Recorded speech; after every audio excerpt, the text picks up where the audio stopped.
right, so today we're going to be talking about metal shaping fundamentals. Whatever kind of metal shaping you're doing, whether it's going to be on the power hammer, with the hand tools, an English wheel, even these shrinker stretchers over here, the concepts are always the same. You're always going to be doing the same kind of thing.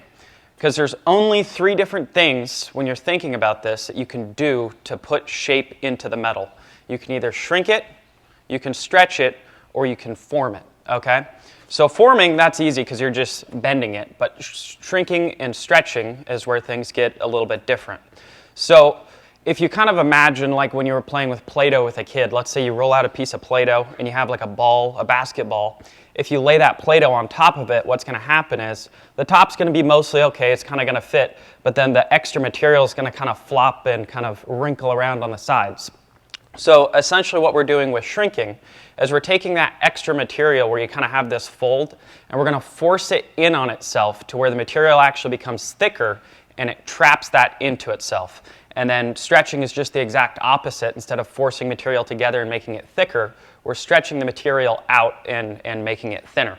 So in order to make that pucker, what we're going to do is we can use this bowl. We have this piece of wood that has this dish into it, and we can use mallets. So we'll go here, see if we can make ourselves a tuck.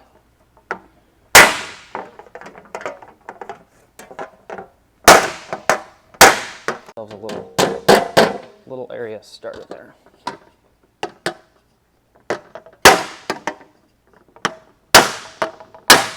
So you can see here, we start to have this pucker form, and what we want to do is we want to trap the shrink in on itself. Let me see if I can get another one right in here. There we go. Now we're starting to get a good one. So you see we have this nice big fold of material here. And so what we want to do is we want to keep it in the same place, but then just take this extra material and sort of hammer it down in on itself so it stays trapped in like that. Yeah, I'll go ahead and pass this around. So another thing that you want to think about is, I'll grab this other piece here so we can talk about this. You always want to make sure that your shrinks are going perpendicular to your light line. So on a piece like this, coming around this area, this is kind of going to be our light line right here, right? So we want to make sure that our shrinks are coming off nice and perpendicular. You don't want to be right here and coming off this direction, because then you're going to have a bunch of funky stuff happening with your shrinks. And cool thing about this, you know, anybody can get an old log or a stump of wood, and then you can grind yourself a bowl into it. And then another thing you can do, what happens a lot, is the sandbags over here that we'll use in a little bit. Guys will just use it for the same thing, so you can put your sandbag on top of this. If you're like me, I got a pretty small shop, so I'm always looking to conserve space anywhere that I can. Another thing is thinking about where you need to shrink and where you need to stretch.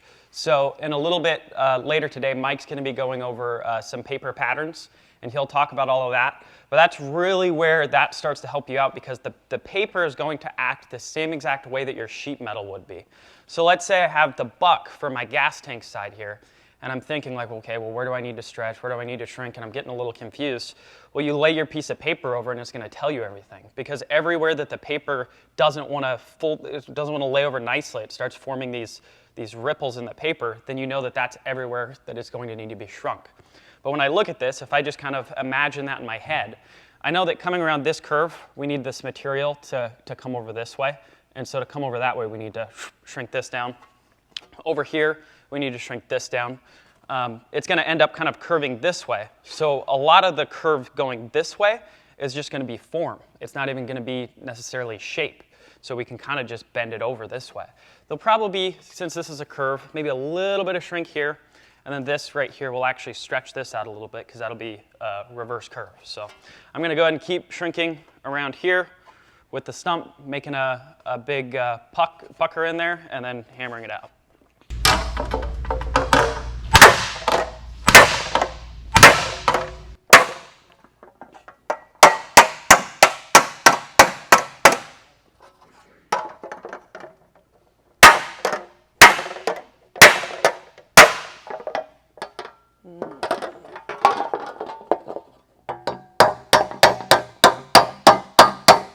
So another thing about this kind of shrinking on the stump versus on like the power hammer, like what we just saw Chris do yesterday. So it's the same exact concept. The thumbnail shrinking dies, they're making that big tuck in the metal, and then as you pull it out, the thumbnail shrinking dies, they start to hammer the tuck back down so that way it shrinks it. But what's different about this is this forms a sort of a, you can see, it's bigger up here than it is down here. Whereas that one, the thumbnail dies, it's the same way all the way across. So what that means is, with the power hammer, what Mike will talk about later is like you have to do this progressive shrinking, you know, shrink more as you go out to the edge. But that's what's already happening here naturally because of the size of the tuck. It's going to shrink out here more than it'll shrink in here.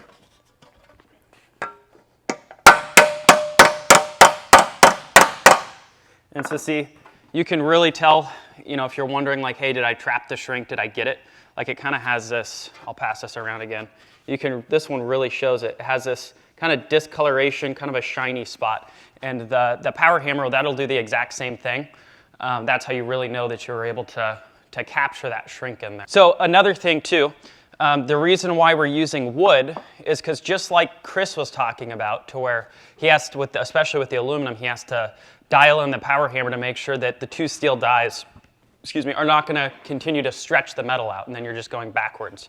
So when you have wood to wood, you have a lot more grace to make sure that you're not going to stretch the metal back out. You could make a big huge tuck and then hammer it out metal to metal and still be able to get the shrink in there, but you are going to start to stretch it out a little bit more. So the givingness of the wood kind of gives you that little bit of a grace period to make sure that you really are shrinking it and you're not going to stretch it out too much. We'll go ahead and keep shrinking around here, and then we'll go over to the sandbag for a little bit, and we'll kind of show how we stretch this area out a little bit, and then we'll come back and we'll shrink around this smaller area here. Till this shrinks where I want it to go. So kind of making that little, just a little bit of a stress area there. It'll help it out a little bit of where I want it to go.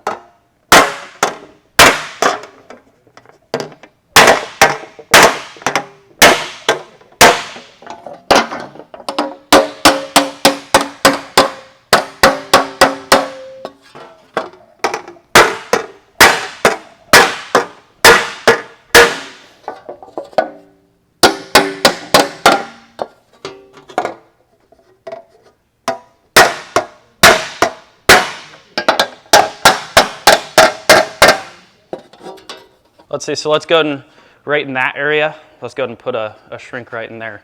Okay, I've never done this before. Yep. So, am I just doing it like this? So go ahead and flip it around this way, like that.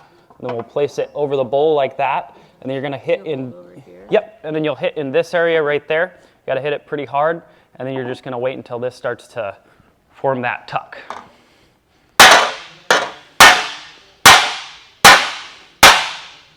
Yep, keep going. Nice. So see, you got this really good tuck right here. Yep. Go ahead and come out to the flat spot, and then start right here, and then just work your way down to hammer that in on itself. Nice.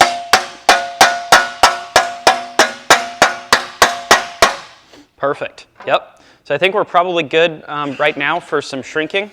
So now we'll go ahead and go over to the sandbag here, and we're going to go ahead and stretch this part out. Good job. So right here we have a shop bag or a sandbag.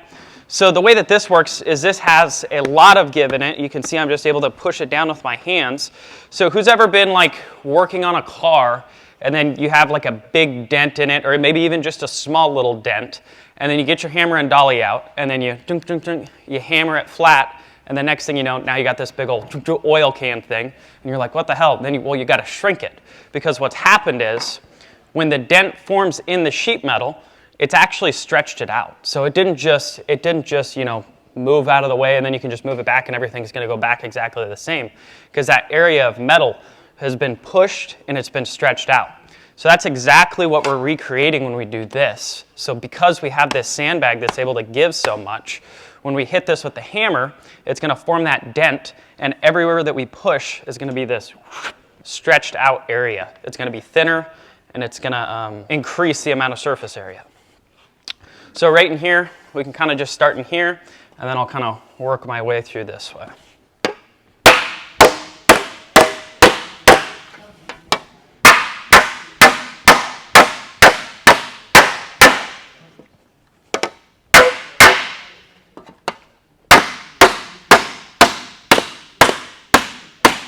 So I guess if I just do one like right here, like that. So we see this little dimple area here, and you can see how the light's even affecting it. Even if we were to go and take our hammer and dolly or put it on a flat table or something, and we tap this down completely, it's never going to be right until we shrink it again, because we have now stretched the metal. And just like that, we come over here and you hit this with the hammer like I just did. Well, you're now a metal shaper, because that just actually put shape into the metal. So if we want to have somebody volunteer and put some hammer hits in it with the shop bag. Yep, so we'll just kind of slowly start to peen it out all throughout here. Kind of stay away from this area, but everywhere else, go ahead.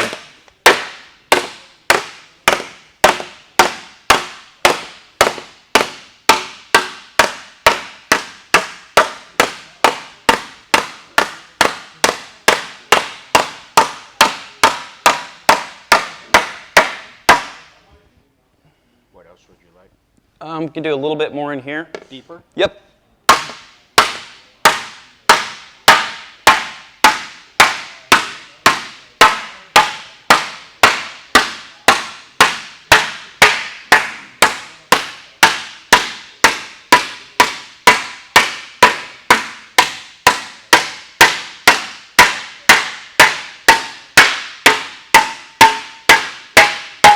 Cool. All right, so now if you look at this, you're like, dude, that's not a gas tank side, right? There's not many motorcycle gas tanks that are shaped this way. Well, this is the difference of form.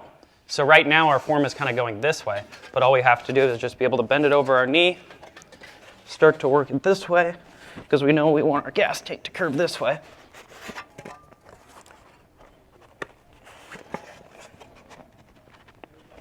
It's like that. So now we're getting a little bit closer to what we would expect a gas tank to look like. Sometimes on certain panels, you might bend it all funky out of form to be able to wheel it out, and then you'll bend it back into form and then go check it on your buck. So it doesn't matter for shaping if you're in form or out of form, but what it does matter for is like you might get confused with it, you know, because you might be like, am I shaping this wrong? Do I need to do more here when I need to do more there? And it could just be as simple as just bending it back into form.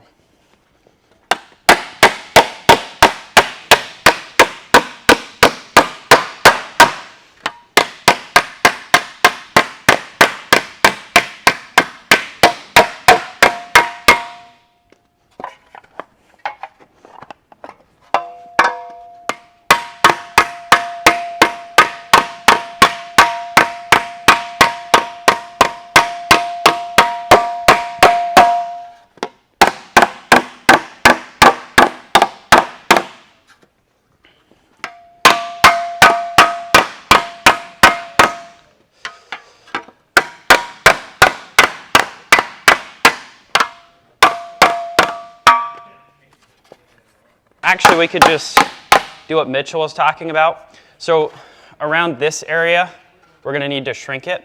So let's see if we can get some tucks to form with this.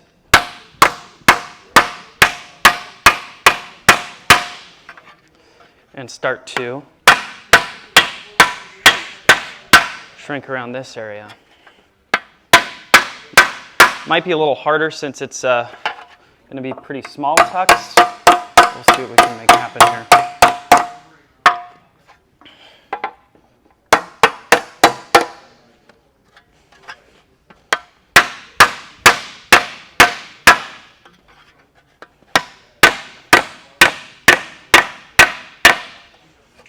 Yeah, doing kind of smaller tucks like this. If you're doing this area where it's a little bit bigger, the tuck can form a little bit easier. It's a little bit harder on a small area like this. So let's go over to this stump here.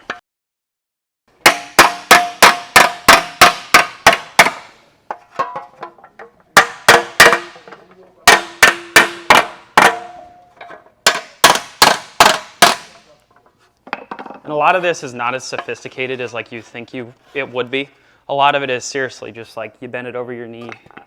This area right here, I want to bend this in here. So we'll kind of just see if we can find an area. Just kind of manhandle it. Start to get it to go where you want it.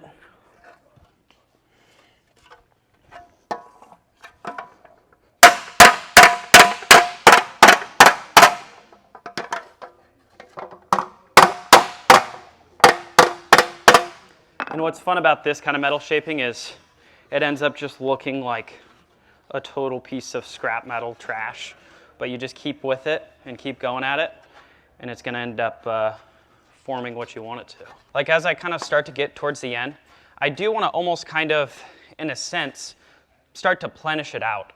So we'll be able to really plenish out all these walnuts in the English wheel or even on the plenishing hammer, but you wanna get it as consistent as possible. So it gives you less work to have to do once you get over there into the English wheel. The other thing is like I can tell right here, we have like a nice big puff out right here, and then this area is a little flat in here. So I'll give this a little bit more to kind of match this area over here.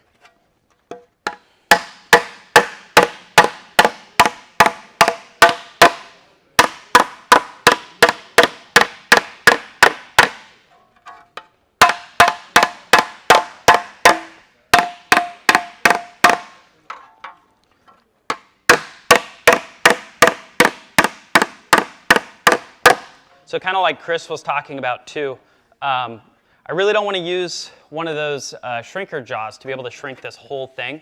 But what I will do is I'll use it to come around and kind of like tune up the edge and clean it up a little bit. But for the most part, for those big deep shrinks, I'm relying on the tuck shrinking and then also stretching out the center.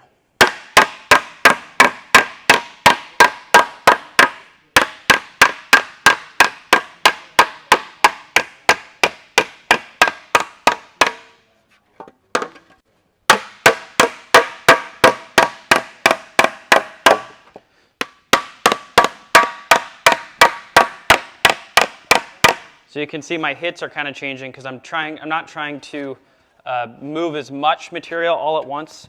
What I'm more kind of trying to do is kind of refine the shape and kind of hammer out some of the walnuts or like raise up little areas at a time.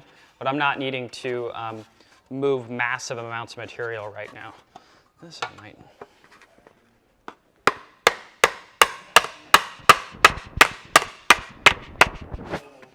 There we go.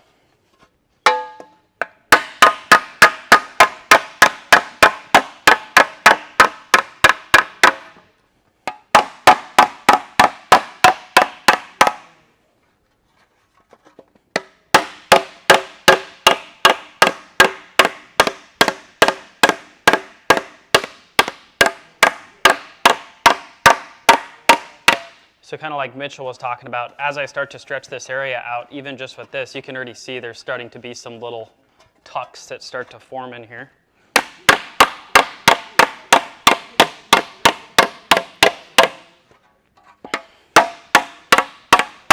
So another form of tuck shrinking to be able to get a tuck in there is, I don't think we have any, do we have any tucking forks here this time?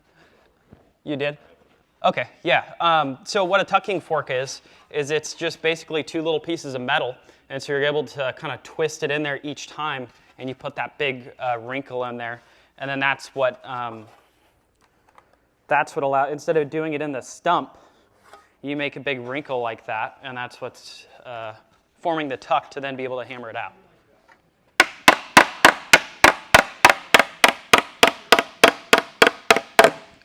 And if anybody has any questions, just, you know, you don't have to like wait till the end and ask. If it were me, I'd forget. So just ask as I'm going along here.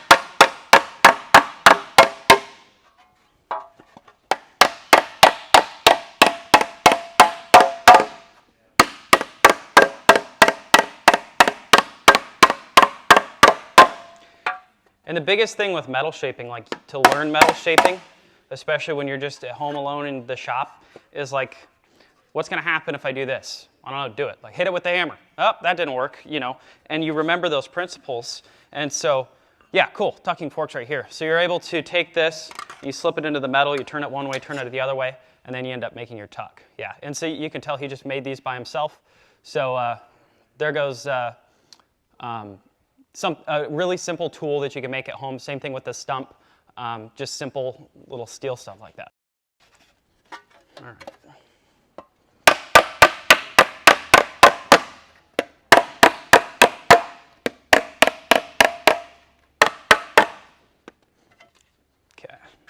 Might go over to the shrinker jaws and just kind of tune up these very ends here. I'm going to pop this in.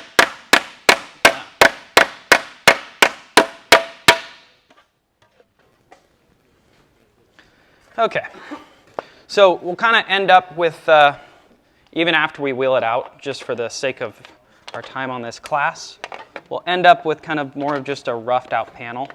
We're not going to have some nice super. This is a shrinker stretcher machine, so you're able to change the jaws around. So if everybody wants to come around and look at this, you can kind of see what the jaws are doing. So you have upper and lower jaws, and so just like we talked about when we're doing those tuck shrinking, we're taking the material and we're forcing it in on itself. So what's happening with these jaws is for shrinking, the jaws are biting down and then pushing together like this, which is forcing that material together to be able to shrink it. With the stretching jaws, they're biting down and pulling it out. So super, super handy tool. I have this exact machine at home. I use it a lot. But like I said, you know, it's really good for just kind of tuning in your edges and small stuff like that. And it really does not take much, especially with aluminum. And then like another thing that this is really useful for is like any type of flange that needs to have curve into it. This thing's getting used all the time. And once again, I'm just going to bend this over my knee to kind of correct some of the form in here.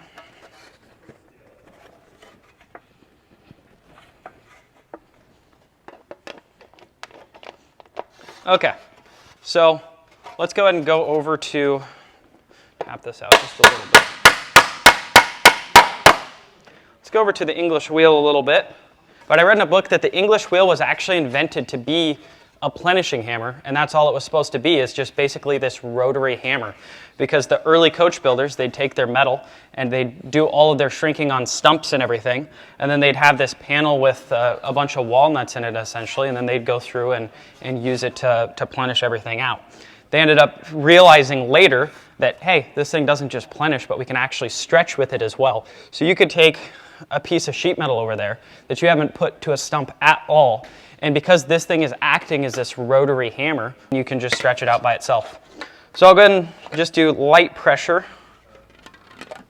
on the English wheel here, and you can kind of hear it, and we're plenishing everything out. So you can see already right there, it's already starting to work all of those little dents and everything out of it. So who's never run an English wheel before?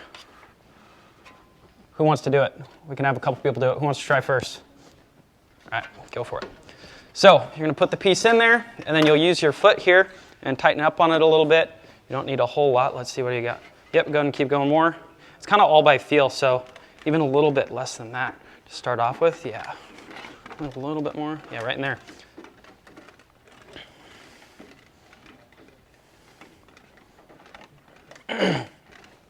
Yeah, and so the English wheel, it gets kind of tricky because it's almost like backing up a trailer. It takes a little bit for your head to kind of understand it. Because what you want to do is you kind of work in like this Z formation. So you go in, kind of turn, pull it out, turn the other way, and just slowly start to work your way across the panel.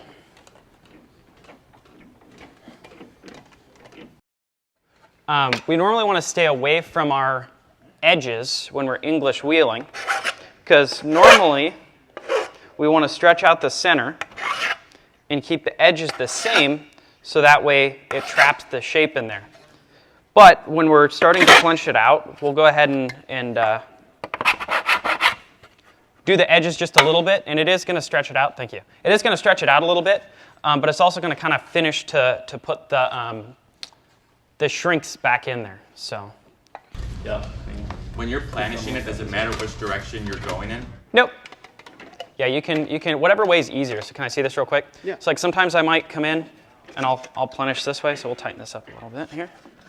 I'll go this way, like this. But then sometimes I might go this way. It really depends on what panel you're doing and then what shape and sometimes you'll go a couple different ways too, kind of like painting, go for it. So what you're going to do is kind of like I was talking before, you'll go in this way, okay, and we're trying to work our way over this way, right?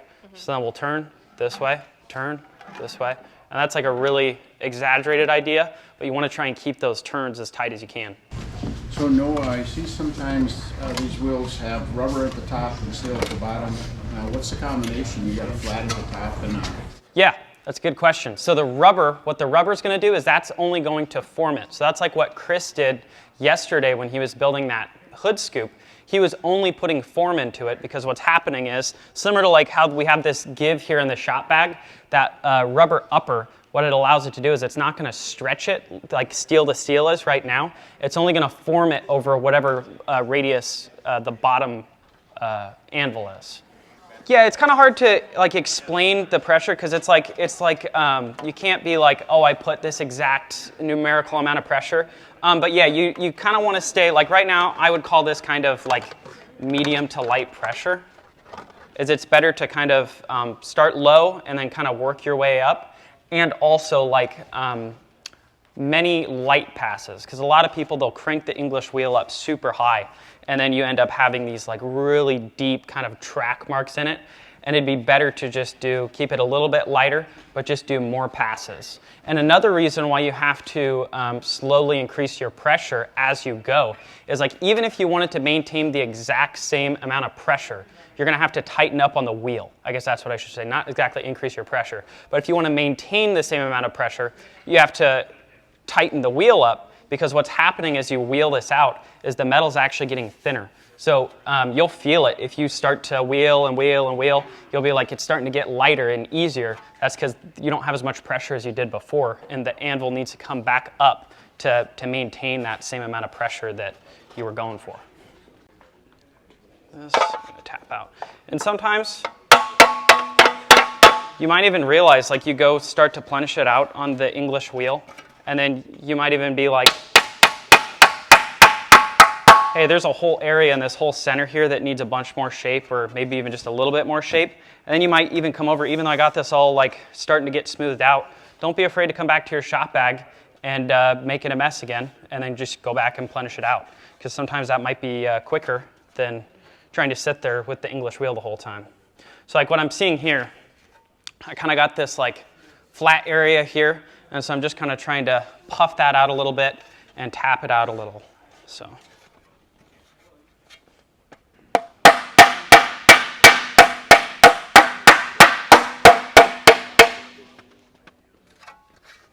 So we probably won't have this thing quite as like super refined and look like a nice panel, but we can work on that later when we get to the student projects and everything.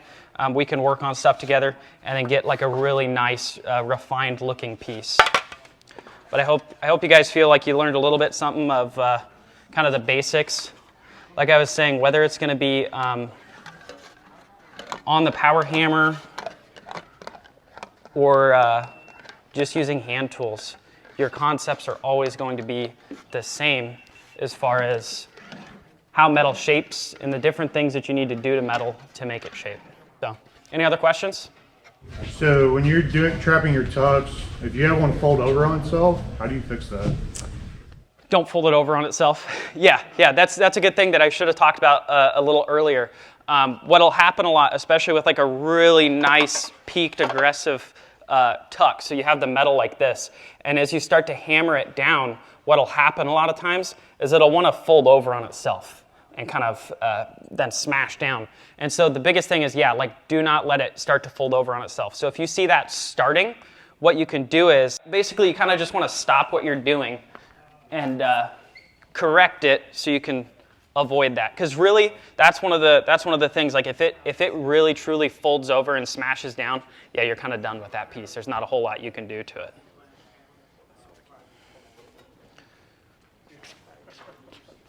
Okay. Let's see if we can.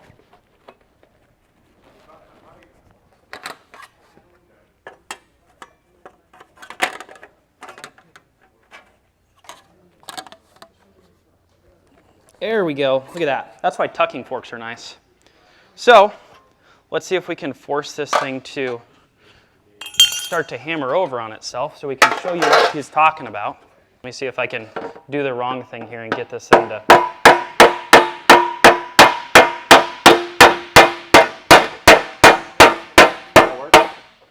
Yeah, maybe we can use that.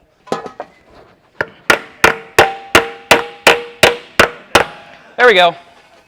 Can everybody see that? We have that thing starting to fold over on itself. So most of the time, that's gonna happen on accident when you're at your stump and you have your mallet. So yeah, the biggest thing is to just like stop what you're doing, find if you have an anvil or a steel table like this, and then once again a steel hammer, and we're just gonna do basically the opposite of what I just did to make this thing. So go like this. There we go. Could you technically take that fork tool and bend it back? Yeah, probably. Or maybe even like a crescent wrench or something just to kind of, yeah, make sure that it's not going to want to fold over on itself. So let's see if we can start to hammer this in and not make it fold over. Okay.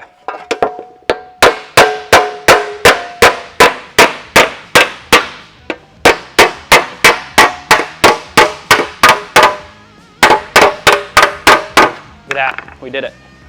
So like I said, we don't have a super finished panel, but we had a lot to talk about as far as like kind of the basics and everything. Later on when we do the student projects, just come to me and we can get a more refined, nice looking panel. Norwood, everybody. Woo!